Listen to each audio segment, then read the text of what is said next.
Estamos mais uma vez aqui com você, aluno do 5º ano, ok? O que nós vamos trabalhar hoje? Textos instrucionais.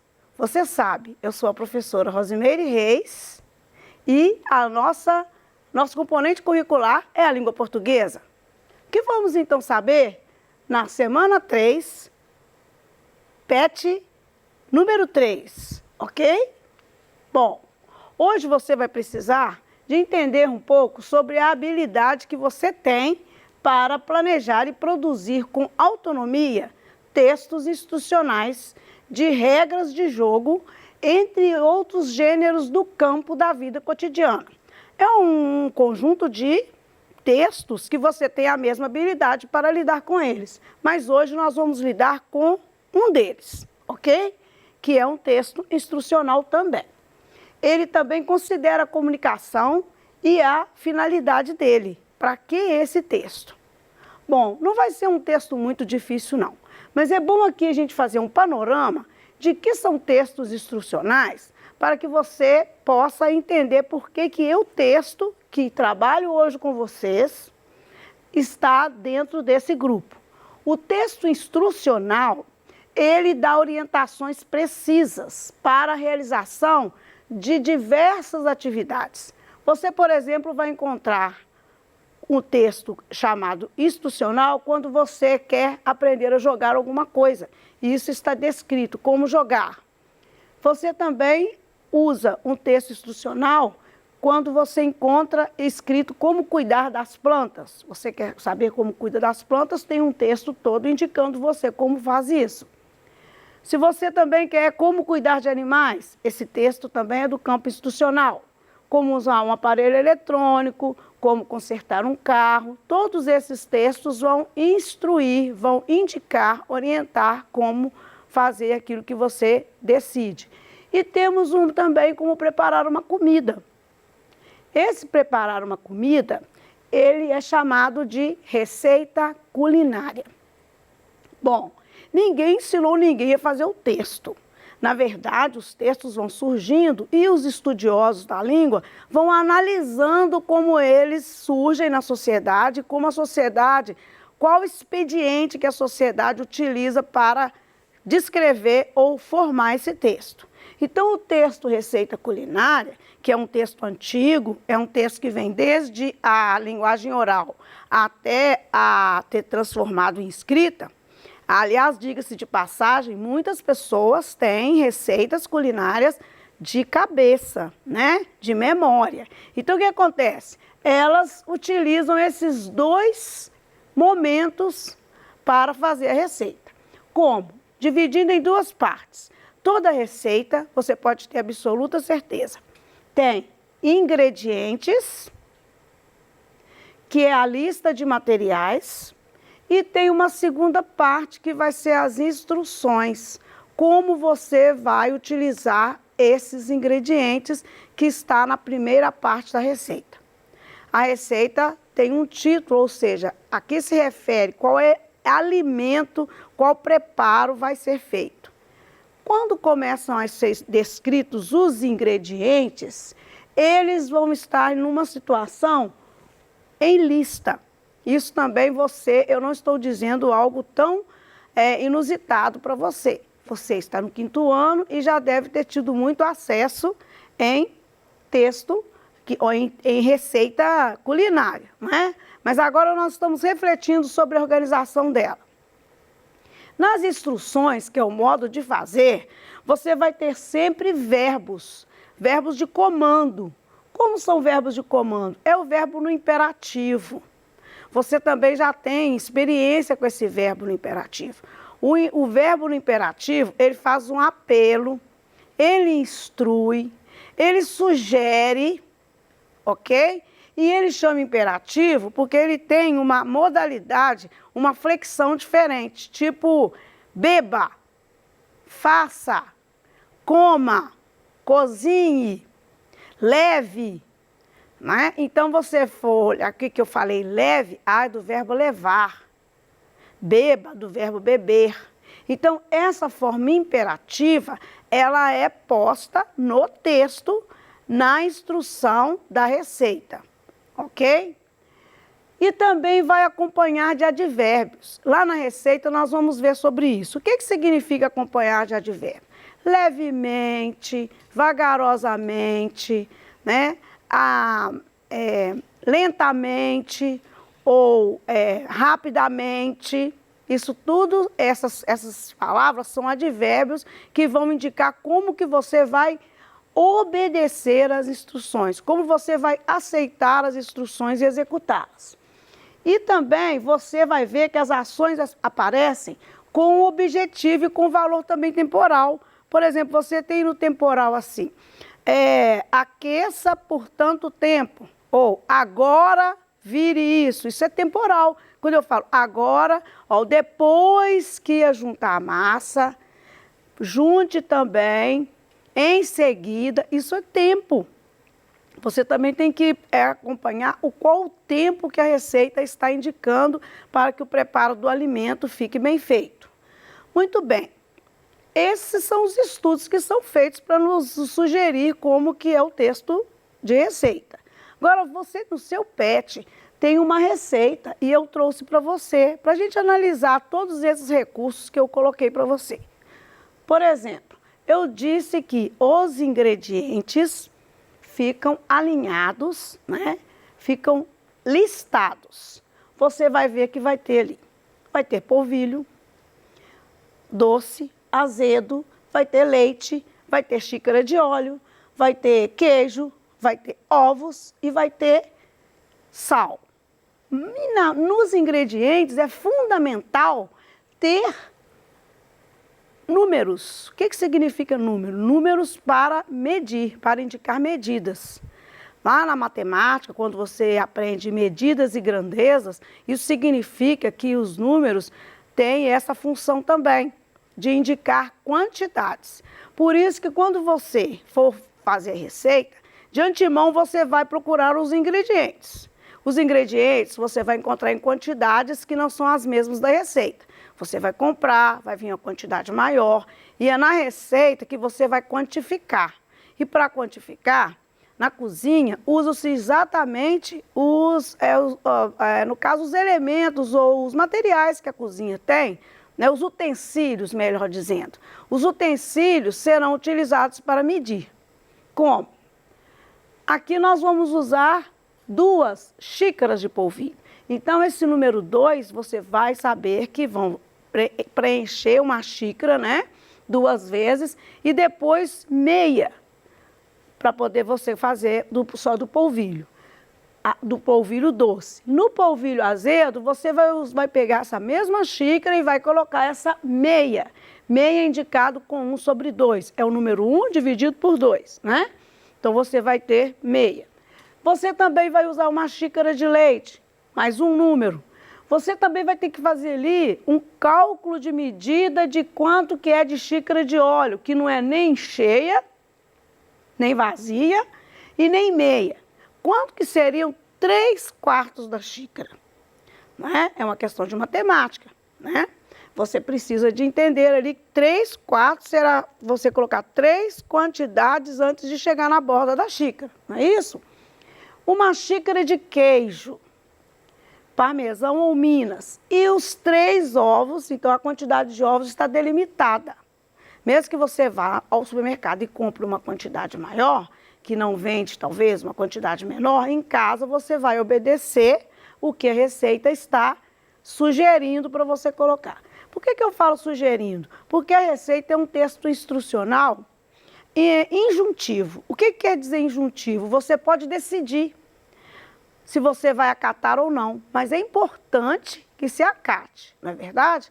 É uma forma gentil de fazer que você acate. Depois você tem o modo de preparo, que é onde que eu disse para você que tem os verbos no imperativo. Eu acredito que seria interessante te mostrar. Os verbos no imperativo, você tem o verbo bater. Você costuma falar assim, bate, bate isso, mas lá na receita, eles vão escrever para você, bata. Eles também vão escrever para você, despeje, em vez de despejar ou despeja. Então, despeje é imperativo. Leve, ao invés de levar ou levar, né? A gente às vezes traz para a língua oral. Aqui é a língua escrita, ela tem esses procedimentos de utilizar o imperativo, ok? Bom, uma vez que a receita está pronta, o modo de preparo está pedindo para você bater tudo no liquidificador, despejar em uma vasilha e misturar o queijo ralado. Olha a importância de você ler a receita antes. Ralado quer dizer... Bom, ralado, você então viu aqui que não tem escrito isso lá na receita, queijo ralado. Então você vai ler a receita antes, porque lá na receita está escrito queijo. É uma xícara de queijo. Então é ralado, então será que uma xícara de queijo já pressupõe que está ralado? Você que está iniciando tanto a ler, quanto a escrever e quanto também a executar uma orientação, então ler a receita antes, até para poder escolher a quantidade de ingredientes e também como esses ingredientes devem já estar preparados para você misturar e fazer a receita em si, certo? E a questão do mais um número, que são os 20 minutos. Mais um número que é importante, o número de tempo, o número que você precisa de indicar para tempo, ok? Bom, vamos então ver a receita, como que ela ficou. A receita pão de queijo foi então dividida no título. Nós não vamos chamar o título como divisão, mas ela é uma parte importante. Eu preciso de saber que eu estou fazendo pão de queijo.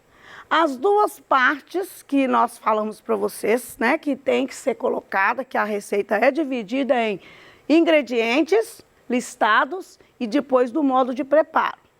Lá no seu PET, eles estão perguntando se foi utilizado algum eletrodoméstico.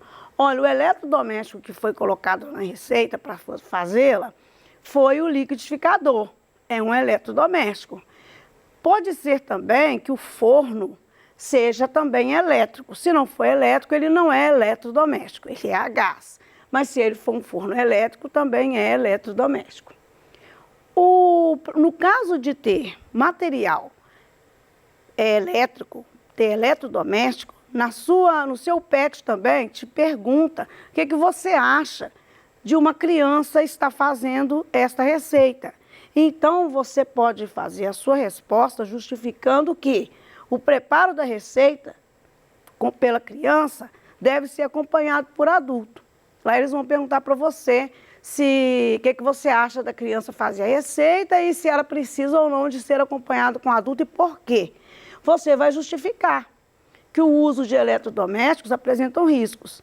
Se você for colocar o forno não como eletrodoméstico, você também pode justificar que o forno exige, né, que se ele não for elétrico, vai exigir usar o fogo, usar o gás, e tudo isso é arriscado para criança pequena sem um adulto acompanhando. Bom, eu trouxe para você aqui uma receita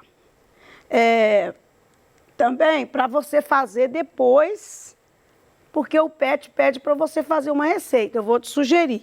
Então, antes dessa receita que eu vou sugerir para você criar, veja o que eles perguntam sobre os números que eu falei para vocês. Vocês podem recuperar nesta aula essa ajuda da resposta. Por que o uso de números na receita? Para mensurar a quantidade de ingredientes e o tempo de cozimento da mistura. Essa resposta está formulada de tudo que eu disse antes.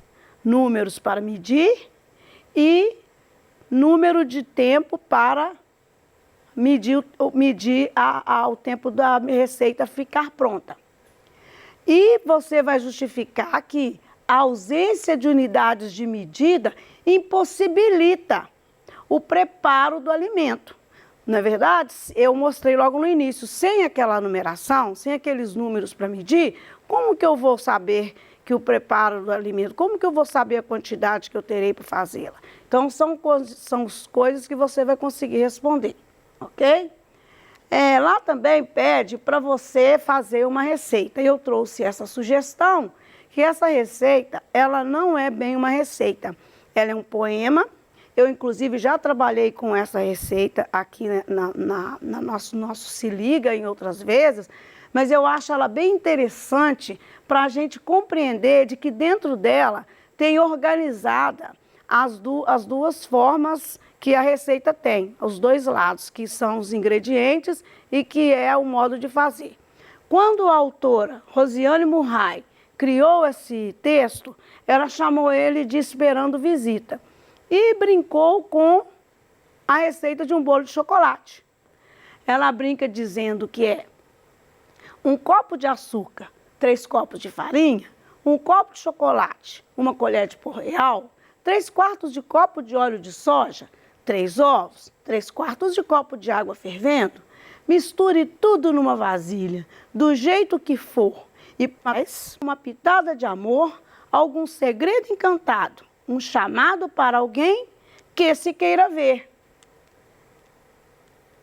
Depois do bolo assado, é só sentar, se concentrar, que a visita já vai chegar. Procure o livro Casas, de Rosiane Murray, para você deliciar com esse poema, que é uma receita. E vou provar. Primeira coisa, para você criar uma receita lá no seu pet, se você quiser auxiliar com essa sugestão minha, eu dei o nome de bolo de chocolate. Por quê? Quando a autora fala dos ingredientes, ela diz que vai usar 1 copo de açúcar, 3 copos de farinha e 1 copo de chocolate. Então, eu coloquei o nome, bolo de chocolate. Ela também colocou que tem 3/4 de copo de óleo de soja, 3 ovos e 3/4 de copo de água fervendo. Então, eu encontrei na receita de brincadeira, de poema, os ingredientes. E ela falou que era para misturar. Então, misture numa vasilha. Aí colocamos todos os ingredientes. Eu coloquei que vai bater no liquidificador, que a gente espera, porque ela disse que é para misturar tudo. Eu coloquei que mexa levemente. Aqui tem um advérbio. Depois que juntar a farinha, o pó royal, mexer levemente. E coloquei que no final é o chocolate com a água fervendo. Virar a massa, continue mexendo. Unte. Vejam lá, unte como verbo de imperativo, igual misture, verbo imperativo. E coloquei o tempo para assar. Pela minha experiência, de que eu também cozinho, né? Então, eu também sei fazer bolo. Aí eu acredito que 40 minutos será o suficiente. Você pode também criar. Bom, então por isso que você vai ser capaz de fazer uma receita também, tá? Você vai, então, hoje aprender o que a receita culinária é um texto instrucional. Ela te instruiu como fazer. Ela te orientou como você fazer. Que a receita culinária tem o título e que se divide em ingredientes e o modo de fazer. Que você aprendeu também, que é fundamental, que os números utilizados nas receitas são indispensáveis para medir ingredientes e o tempo de cozimento. Bom, e também com um detalhe, não faça nada na cozinha que exija uso de calor, o uso de eletrodoméstico, sem que você não tenha uma orientação de algum adulto, ok? Mas a sua tarefa aqui nesse PET, nesta semana, é criar a receita. E eu espero que você tenha sucesso criando a sua receita com as experiências que você tem em casa, na cozinha, com a mamãe e com a família. Bom, alguma coisa importante pode ser encontrada nessas referências, que é na autora Kaufmann e Rodrigues, e você também tem no seu PET, que eu coloquei aqui, que foi a minha consulta, ok? Bom, então é nisso, estamos muito satisfeitos de estar aqui com você, e a próxima aula nós estaremos juntos, trazendo um outro texto, ok? Um abraço e até lá!